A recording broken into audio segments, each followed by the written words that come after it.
Monsieur le commandant de corps, chef d'armée, monsieur le conseil national, monsieur le conseiller d'État honoraire, puisque vous avez fait l'honneur aujourd'hui d'être parmi nous. Je suis Adrien Driedemack, le coordinateur roman de l'ASIN. Je vous remercie de votre présence à tous aujourd'hui.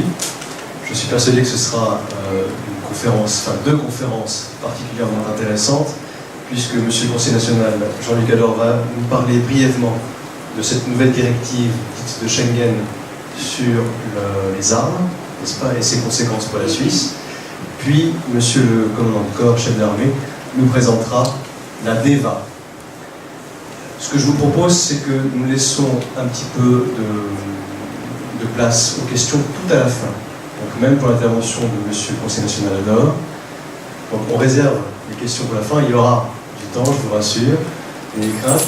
Je tiens aussi à saluer la présence ici des membres du comité central de l'ASIN, madame Fournier, qui nous a fait l'honneur d'être aujourd'hui parmi nous, monsieur Kevin Granger, qui est par là, et puis la présidente de l'ASIN Vaud, madame Aliette Charmer. Je dois aussi, j'ai promis évidemment aussi de citer monsieur Nicolas Lebas, municipal de la commune de Puy, qui nous reçoit, enfin qui nous présente ses salutations, qui nous reçoit aussi très cordialement, et puis qui a prévu un petit quelque chose pour nos conférenciers, un petit peu de réconfort après les travaux. Voilà, monsieur le conseiller national, s'il vous plaît.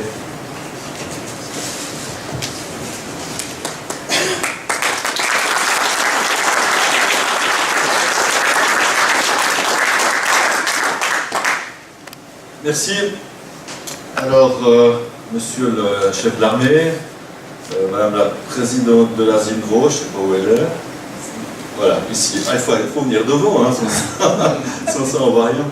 Alors, mesdames, messieurs, chers camarades, si j'ose dire, politiques, de service, etc., il y en a quelques-uns, là, ça me fait plaisir que vous soyez là. Chers amis, j'aimerais tout d'abord vous dire à quel point je suis heureux de pouvoir vous adresser ici quelques mots dans ce qui est ma commune, celle dans laquelle j'ai passé pratiquement toute mon enfance et ma jeunesse, et puis celle dans laquelle habitent encore mes parents.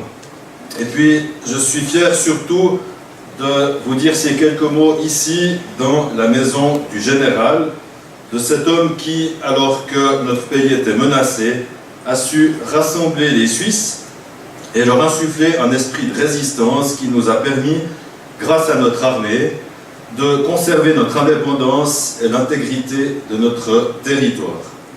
Connaissant Adrien Driedemack, j'ai la faiblesse de penser qu'il y a là plus qu'un hasard.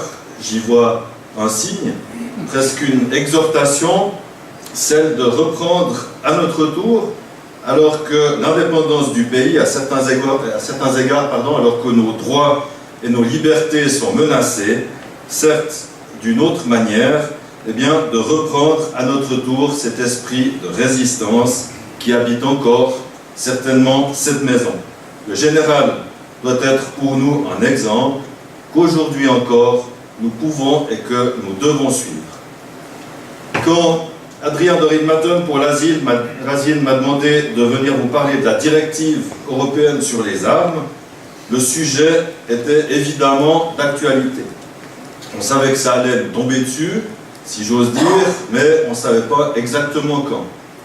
Eh bien, le sujet aujourd'hui est d'une actualité, si ce n'est brûlante, du moins beaucoup plus immédiate que ça ne l'était à l'époque, puisque ça fait une semaine que, cédant à la pression de l'Union européenne comme prévu, c'est l'un des multiples bienfaits, si j'ose dire, de l'accord de Schengen, avec la libre circulation des criminels, des terroristes et des immigrés, d'ailleurs accessoirement aussi.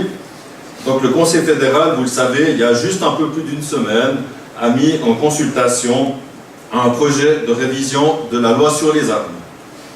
Le sujet de mon propos doit donc être partiellement modifié. Il ne s'agit plus vraiment, en tout cas pas directement, de la directive dont j'ai envie de vous parler, c'est-à-dire de quelque chose qui pourrait être un peu lointain, mais c'est bien de la révision de notre loi sur les armes, c'est-à-dire des règles qui concrètement, directement, vont s'appliquer à nous tous ici, à vous et à moi. Et c'est cette révision qui va fixer, ou plutôt encore une fois et encore plus, limiter nos droits et nos libertés si nous ne la combattons pas. Je le dis déjà, comme ça, c'est dit, puis vous voyez, enfin vous en doutiez, où je veux en venir. Parce que maintenant, on peut dire la chose comme ça, maintenant, c'est parti. Le combat a commencé, un combat non pas pour les armes, on ne se bat pas juste pour des objets, c'est un combat pour quelque chose qui est bien plus précieux, c'est un combat pour nos droits et pour nos libertés. Alors pour bien comprendre la portée de ces droits et de ces libertés, je pense qu'il est bon de revenir à ce qu'on pourrait appeler, peut-être un peu pompeusement, les fondamentaux. Nous n'avons pas en Suisse de véritable équivalent du deuxième amendement à la Constitution américaine. Mais si on regarde comment le droit suisse sur les armes est conçu, eh bien, on s'aperçoit qu'il se présente comme la réglementation seulement de l'usage abusif des armes, accessoires d'armes et munitions, etc. Donc, sous cette réserve, l'usage abusif, réserve qui d'ailleurs est de plus en plus contraignante depuis quelques années, on peut dire que la détention, l'acquisition d'armes, pour les citoyens suisses, n'est pas simplement une tradition, mais c'est vraiment un droit, que ce soit à des fins de collection ou pour la pratique du tir. Donc un droit, ça doit être le point de départ de notre réflexion sur cette problématique. Ce droit est solidement ancré dans nos traditions. C'est qu'il existe un lien très fort entre la problématique des armes d'une part et celle de l'indépendance et de la souveraineté de notre pays d'autre part. Et ce lien, il se fait à travers la figure du citoyen soldat.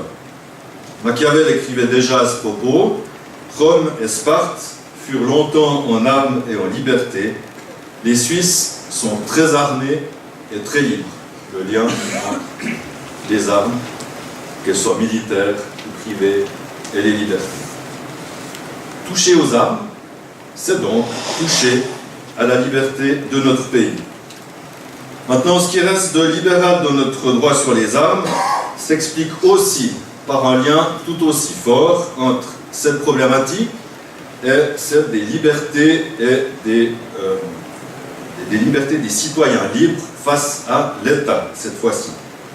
L'arme d'ordonnance que nos soldats conservent à la maison durant leur temps de service et qui sont même autorisés à garder au-delà de leur libération, c'est la marque, une marque unique au monde, de la confiance tout aussi unique qui règne chez nous entre l'État d'une part et les citoyens d'autre part.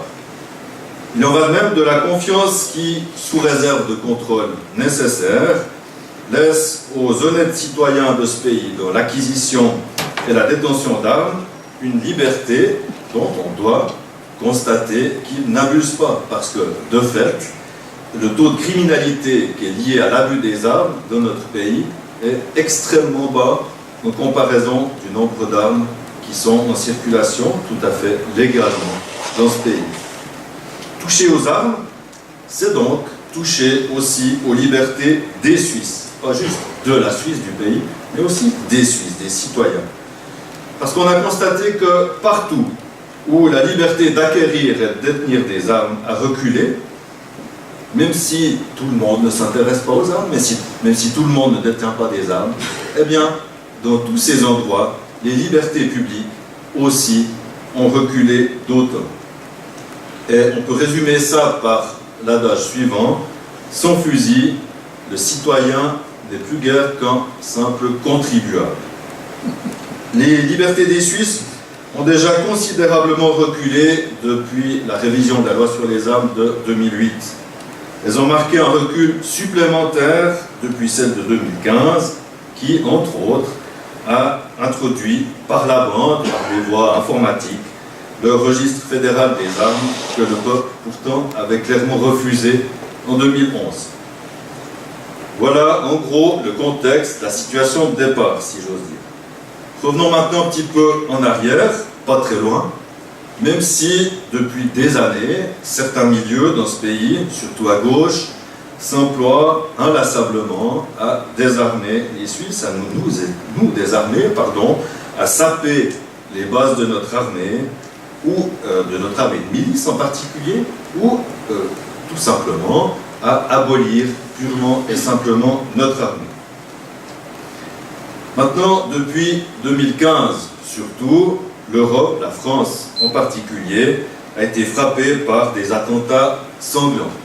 Alors, ces attentats, ils ont frappé les esprits de la population, mais ils ont servi de prétexte, je pèse mes mots, de prétexte, à l'Union européenne et à certaines personnes, en particulier en France, pour, au sein de l'Union européenne, ressortir des tiroirs un projet de révision de sa directive sur les armes. Après un processus à peu près aussi opaque que l'Union européenne elle-même, une nouvelle directive a été adoptée en mai dernier par le Parlement européen et par le Conseil de l'Union européenne, c'est-à-dire les ministres de la sécurité. Cette directive a été notifiée à la Suisse le 31 mai, et comme il s'agit d'un acquis de Schengen, eh bien, nous avons l'obligation, même si nous n'avons rien eu à dire, on a pu exprimer notre opinion, etc., mais au niveau décisionnel, la Suisse n'a strictement rien eu à dire, eh bien, néanmoins, nous avons l'obligation d'adapter en conséquence notre droit sur les armes, parce que cette directive n'est pas directement applicable. Pour cela, donc, en somme, pour appliquer un droit étranger, nous disposons d'un délai de 2 ans, qui échoit le 31 mai 2019. C'est donc dans ce cadre que s'inscrit la consultation qui actuellement est en cours. La présentation de l'avant-projet de révision de la loi sur les armes a été, il faut le reconnaître, une bonne opération d'enfumage de la part de FedPol. Combien de journalistes qui ne connaissent rien à cette problématique ou qui sont, on va dire, pas tellement de notre côté, ne nous ont-ils pas en effet présenté cette révision, ce projet, comme un léger serrage de vis? Alors qu'en est-il en réalité?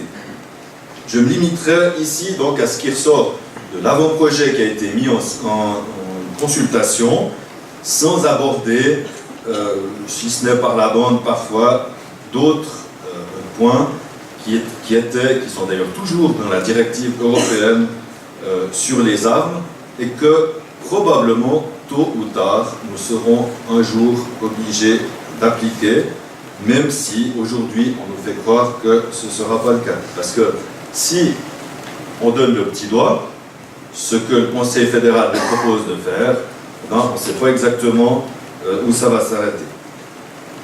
Alors c'est vrai que si on examine cet avant-projet, certains éléments particulièrement choquants de la directive européenne n'ont pas été repris. Je pense en particulier à l'obligation de se soumettre à un examen médical et psychologique tous les 5 ans. Donc on voulait faire des honnêtes citoyens, tireurs, collectionneurs, etc., pas simplement des criminels en puissance, ce qu'on fait déjà avec ce projet, mais en plus des cinglés. Ça, au moins, ça n'a pas été repris directement. Pour combien de temps, on n'en sait rien, parce que le risque, c'est que ça vienne évidemment par la fenêtre.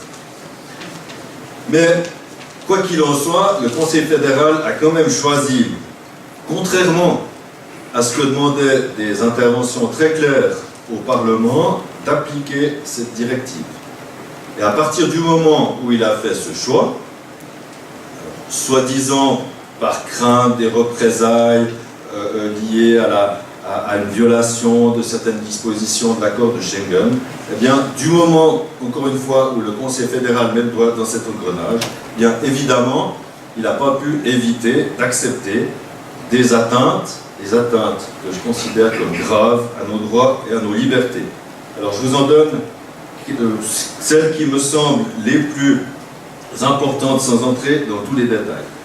D'abord un point, aujourd'hui, les fusils semi-automatiques, on peut les acquérir moyennant un permis d'acquisition d'armes ordinaires, sans autres conditions que des exigences assez élémentaires somme toute, entre autres, pas d'indice que cette arme pourrait être utilisée d'une manière dangereuse pour soi-même ou pour autrui, et puis également pas de casier judiciaire pour un acte violent ou dangereux. Eh bien, à l'avenir, ces armes, et il s'agit de milliers d'armes, ces armes seront interdites. On pourra parfois les acquérir, mais pour ça, il ne faudra plus une autorisation ordinaire, il faudra un permis, enfin une autorisation exceptionnelle, qui sera beaucoup plus difficile à obtenir, surtout dans le nouveau contexte, parce qu'on va y ajouter toute une série d'exigences, telles que, entre autres, l'exigence de juste motif, dont le projet, ça c'est une autre nouveauté, donne une liste exhaustive. Donc en dehors de cette liste, il n'y aura plus du tout d'autorisation exceptionnelle. Ça, c'est déjà un très grand changement. Donc il y a un glissement du régime ordinaire, si j'ose dire, pour des milliers d'armes vers le régime extraordinaire. Ce sera la même chose pour les armes d'épaule semi-automatiques qui peuvent être raccourcies à moins de 60 cm, donc soit par une crosse télescopique, soit par une crosse pliable. Également interdites les armes semi-automatiques équipées d'un chargeur de plus de 10 coups pour les armes longues et de plus de 20 coups pour les armes de poing, pistolet ou revolver. Évidemment, il sera interdit d'acheter de tels magasins, et si vous êtes contrôlé en possession de tels magasins, eh bien vous risquez d'être entraîné dans une spirale qui pourrait vous amener jusqu'au séquestre, voire à la confiscation de toutes vos armes. Et puis quand la confiscation interviendra, je doute beaucoup qu'elle se fasse moyennant indemnité. Les tireurs sportifs, ils ne pourront obtenir d'autorisations exceptionnelles que pour des armes, alors on nous dit, je cite, réellement utilisées pour le tir sportif. Je me pose la question de savoir comment ce sera appliqué, si ce n'est pour imposer de graves restrictions à la pratique du tir, y compris du tir sportif. On nous dit que pour ces armes, toujours, on a renoncé à l'obligation d'être membre d'une société de tir. Oui, ça c'est en apparence. Mais si vous n'êtes pas membre d'une société de tir, alors je dirais c'est encore pire, parce qu'à ce moment-là, vous devez prouver que vous utilisez cette arme régulièrement pour du tir sportif. Alors je pose la question, déjà rien que aux personnes qui sont dans cette salle, à moi le premier, combien sommes-nous ici dans cette salle et combien y a-t-il, quelle est la proportion des tireurs, des collectionneurs qui satisfont à cette condition? Il y a des tireurs qui ont du plaisir à tirer occasionnellement, mais qui ne vont pas rentrer dans la catégorie du tir sportif. La preuve d'appartenance à une société de tir ou de l'exercice régulier du tir sportif devra être apportée régulièrement après 5 et 10 ans. Donc, là, bonjour la bureaucratie. Les collectionneurs et les armuriers, je ne vais pas entrer dans les détails, se verront imposer toutes sortes de contraintes purement bureaucratiques. Entre autres, pour les collectionneurs, il faudra indiquer le motif de leur collection.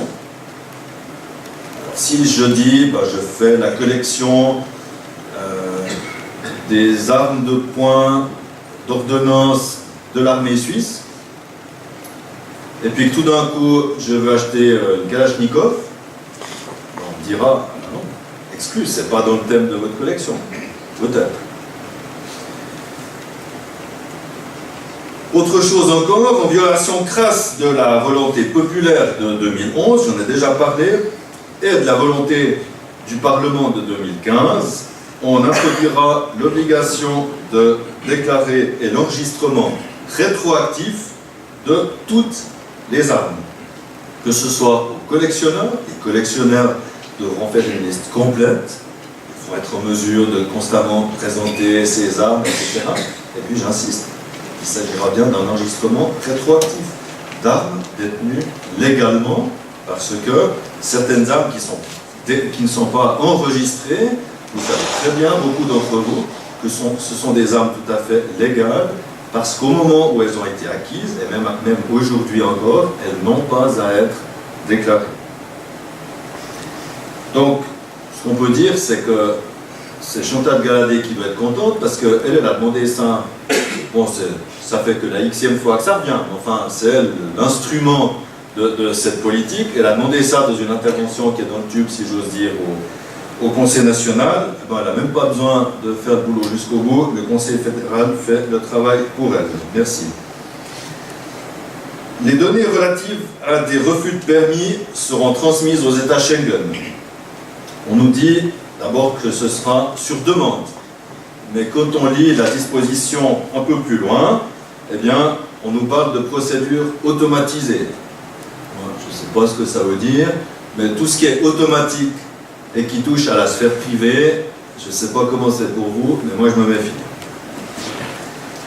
Et maintenant, qu'en est-il des armes d'ordonnance? Alors c'est vrai que le Conseil fédéral, objectivement, ne va pas aussi loin que ce qu'exige la directive de l'Union européenne. Mais dans le projet, je n'ai rien vu pour les armes qui sont conservées en propriété après la libération des obligations militaires. Je n'ai rien vu qui prévoit une exception à la règle du magasin de 10 coups. Alors que je vous apprends rien, le fusil d'assaut 57 est équipé d'un magasin 24 coups et le 90 d'un magasin 20 coups. Et puis, je prends mon exemple. Alors, j'ai encore une arme militaire. J'ai dû faire, d'ailleurs, c'est le délire, déjà ça, un permis d'acquisition d'armes. Donc, il y a 33 ans, mon pays m'a fait confiance, m'a remis une arme. À ce jour, je n'ai tué ni ma femme, ni qui que ce soit d'autre. Et puis, tout d'un coup, un jour, je crois que c'est après la révision de 2008, il a fallu que j'aille à la police avec un extrait de casier judiciaire et puis que je demande un permis. Bon. C'est égal. Mais la question c'est, j'ai cette arme, c'est un fusil d'assaut 90, si je veux acheter un magasin de rechange ou quelques magasins de rechange pour la pratique du tir sportif, est-ce que je vais avoir le droit? Moi je pense que non. Donc j'apprends rien à ceux qui ont l'habitude du tir. Qu'est-ce qu'on veut? On essaye d'une manière un peu naïve de limiter la puissance de feu des terroristes. J'y reviendrai. Quelle est la cible qu'on atteint vraiment? Ce sont les citoyens honnêtes, détenteurs d'armes légales. C'est nous. C'est nous. Sans compter qu'un tireur bien entraîné, il peut tirer un certain nombre de coups, surtout s'il ne s'occupe pas trop de savoir où finissent ses magasins. Il suffit de changer de magasin. C'est une mesure complètement naïve, mais qui est conforme à l'esprit de cette révision, qui est d'entraver toujours plus, de différentes manières, même les plus idiotes, l'acquisition, la détention d'armes et la pratique du tir.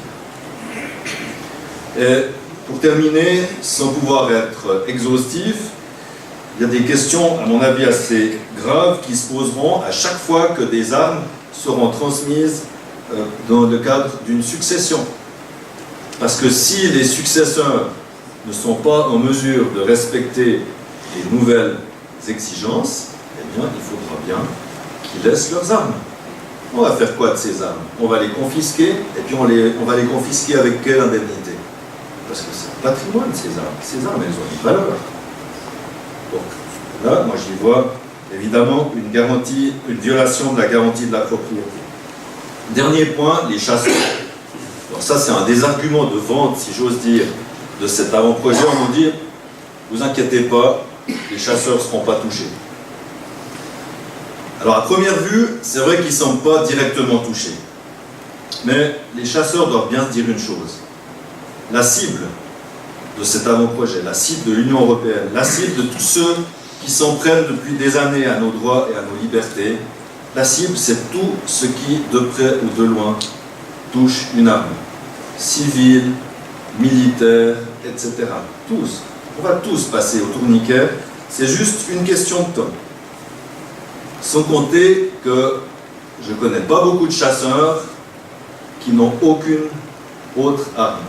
Donc en fait, les chasseurs, pour autant que je puisse en juger, seront tous bel et bien concernés, pas forcément dans l'immédiat, dans la pratique de la chasse, mais de toute façon comme détenteurs d'armes. Alors au final, un sentiment prévaut, c'est un sentiment très fort, c'est que manifestement, avec ce projet de révision de la loi sur les armes, on se trompe de cible. Parce que on nous vend ce projet, on nous a vendu cette directive européenne auparavant comme un moyen de lutte contre le terrorisme. Mais ces actes terroristes dont on se sert comme prétexte, est-ce qu'ils ont été commis par de braves Suisses qui fréquentent les stands de tir comme on en connaît des milliers, des dizaines de milliers dans ce pays? Bon, évidemment pas, vous le savez très bien. En réalité, on sait très bien que tous ces actes, sans exception, ont été commis par des détenteurs d'armes illégales. Or, par la force des choses, les seuls qui seront touchés par le durcissement du droit sur les armes qu'on veut nous imposer, ce ne sont évidemment pas les terroristes qui se moquent presque par définition du respect des lois, mais ce sera une seule catégorie de personnes, ceux qui respectent les lois, c'est-à-dire nous, vous et moi, les honnêtes citoyens, détenteurs d'armes légales. Il n'y a que nous qui serons touchés. Il n'y aura aucun effet quelconque en termes de sécurité publique, seulement une réduction de nos droits et de nos libertés. Et ça, je crois que nous ne devons pas nous lasser de le marteler. On se trompe de cible. Nous ne sommes pas des terroristes en puissance. Nous ne sommes pas non plus, ça il faut aussi le dire, parce qu'on nous dépeint toujours de cette manière-là, nous ne sommes pas non plus le lobby des armes. Si nous sommes un lobby, acceptons ce mot, peut-être que nous sommes un lobby, mais pas celui des armes, nous sommes le lobby des citoyens honnêtes, attachés à leurs droits et à leur liberté. C'est tout. C'est déjà beaucoup, mais c'est tout. Ce qui est important de constater, c'est que dans ce combat pour nos droits et nos libertés, nous ne sommes pas seuls.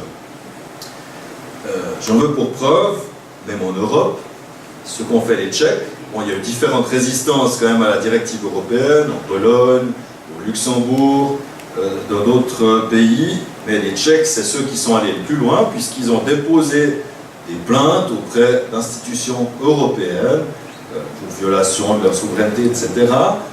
Tout cela dans le même objectif que celui que nous poursuivons, entre autres avec Protel, et tout cela dans l'idée de mener le même combat. Alors, quelles vont être les prochaines étapes de ce combat? Dans un premier temps, il va s'agir d'intervenir dans la procédure de consultation. C'est la seule chose qui est immédiate. Et puis ensuite, ça va venir assez vite, sans doute déjà l'année prochaine, évidemment, parce que le temps presse. 2 ans, c'est pas long pour un processus parlementaire avec la possibilité d'un référendum. Donc, la prochaine étape, ce sera devant le Parlement. Alors, pour cela, sous l'égide de Protel, j'ai constitué avec un collègue conseiller aux États PLR uranais qui s'appelle Joseph Dikli, un intergroupe parlementaire pour un droit libéral sur les armes qui regroupe une 60aine de parlementaires des 2 conseils. Bon, il n'y en a pas beaucoup qui sont de gauche, hein. C'est comme ça. À noter que dans cet intergroupe, ce ne sera plus tellement d'actualité, mais il y a un conseiller fédéral maintenant, c'est Ignacio Cassis. Et puis, on compte sur cette petite force de frappe parlementaire pour organiser la résistance au Parlement. Et puis, comme malheureusement on ne se fait pas beaucoup d'illusions sur l'issue finale de ce combat, on voit à peu près le scénario classique sur le modèle de ce qu'on a vécu pour l'immigration de masse, c'est-à-dire qu'on va nous brandir l'épouvantail des sanctions de l'Union européenne si on ne suit pas à la lettre ce qui nous est imposé sous couvert de Schengen. Donc avec ça, il y aura quelques petits réajustements. Et puis le risque, qui est malheureusement très vraisemblable à mon sens, c'est qu'une loi sur les armes révisée dans le sens de ce que je viens d'essayer de décrire soit adoptée d'ici peut-être à la fin de l'année prochaine, quelque chose comme ça. Alors c'est à ce moment-là que la question d'un référendum deviendra d'actualité. Mais le référendum, il ne s'agira pas de l'improviser le moment venu, parce que le jour où le Parlement procède au vote final, et puis le jour qui n'est pas tellement éloigné après ce jour-là, où la loi sera publié à la feuille fédérale. Ce jour-là, il faudra déclencher l'opération. Et puis, ce n'est pas des militaires que je vais apprendre qu'une opération d'aussi brève durée, aussi compliquée qu'un référendum, ça ne s'improvise pas. Ça veut dire qu'à ce référendum, nous devons nous préparer déjà maintenant, que ce soit pour cultiver les liens existants, créer des liens qui n'existent pas avec des partenaires sur lesquels nous devons pouvoir compter. Et puis je me réjouis au nom de Protel de pouvoir compter parmi ces partenaires, entre autres, j'en vois d'autres qui représentent toute une série de sociétés militaires ou pas, mais enfin, entre autres, notre hôte du jour, c'est-à-dire l'Azim, qui est quand même un gros morceau aussi. Donc, on a une force de frappe, mais on devra avoir la volonté, on devra savoir s'en servir d'une manière résolue. Puis il faudra évidemment récolter les fonds nécessaires. Alors, pour conclure, je pourrais reprendre, notamment pour faire plaisir à quelqu'un qui est dans la salle, ce que Léonidas a dit aux Thermopyles, aux Perses, qui lui proposaient de rendre les armes. Je n'ai pas fait de grec, mais Molon l'abbé, je sais que ça veut dire « venez les chercher ». Je pourrais aussi, mais je n'ai pas ce qu'il faut, je pourrais aussi reprendre les termes fameux de Charlton Heston devant une assemblée de la NRA qui parlait de « From my cold dead hands ». Mais comme je suis un peu moins théâtral, je me contenterai de dire ceci par analogie à ce que le nouveau président de Protel a dit à l'Assemblée générale qui nous a élus, avec comme objectif principal connu de mener ce combat.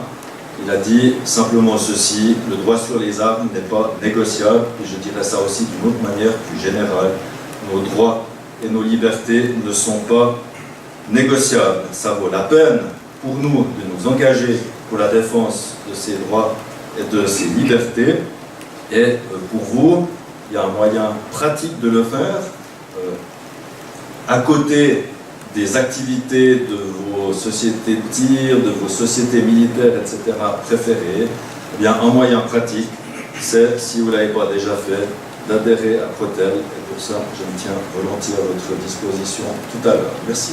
Bravo.